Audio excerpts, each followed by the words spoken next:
because this is a perfect analogy for what we're going to be talking about today. The vast majority of us in this room, very smart people in this room, were not as effective as we could have been in this activity. We didn't get it right. And the same is true when it comes to speaking in public, particularly when spontaneous speaking. It's little things that make a big difference in being effective. So today we're going to talk about little things in terms of your approach, your attitude, your practice that can change how you feel when you speak in public. And we're going to be talking primarily about one type of public speaking.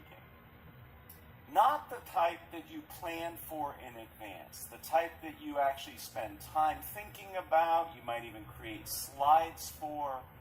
These are the keynotes, the conference presentation, the formal toasts. That's not what we're talking about today. We're talking about spontaneous speaking. When you're in a situation that you're asked to speak off the cuff and in the moment. What we're going through today is actually the result of a workshop I created here for the business school.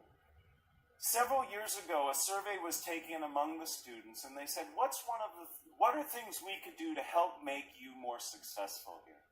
And at the top of that list was this notion of responding to cold calls. Does everybody know what a cold call is? It's where the mean professor like me looks at some students and says, "What do you think?"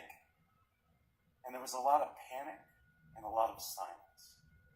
So as a result of that, this workshop was created, and a vast majority of first-year students here at the GSB go through this workshop. So I'm going to walk you through sort of a hybrid version of what they do. The reality is that spontaneous speaking is actually more prevalent than planned speaking.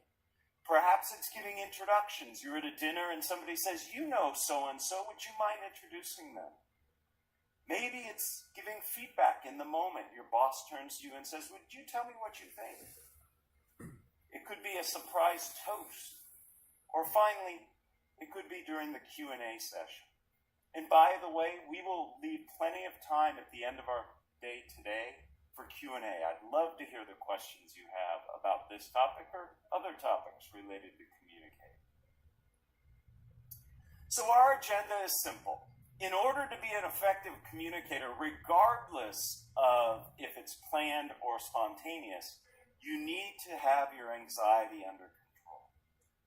So we'll start there.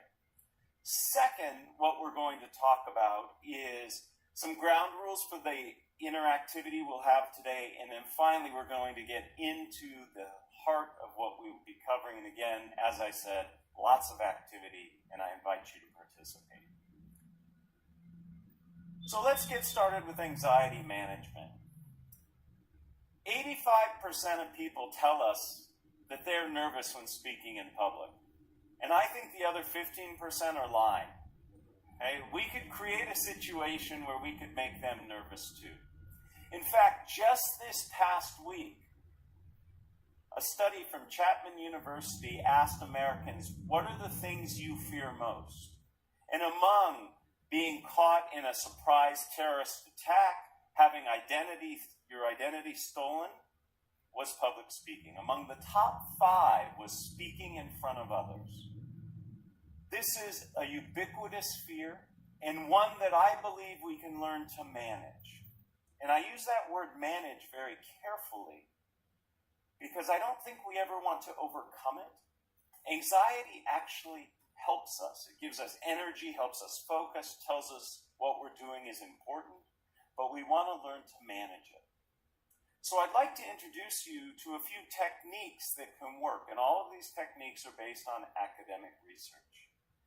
But before we get there, I'd love to ask you, what does it feel like when you're sitting in the audience watching a nervous speaker present? How do you feel? Just shout out a few things. How do you feel? I heard many of you going, yes, uncomfortable. It feels very awkward, doesn't it?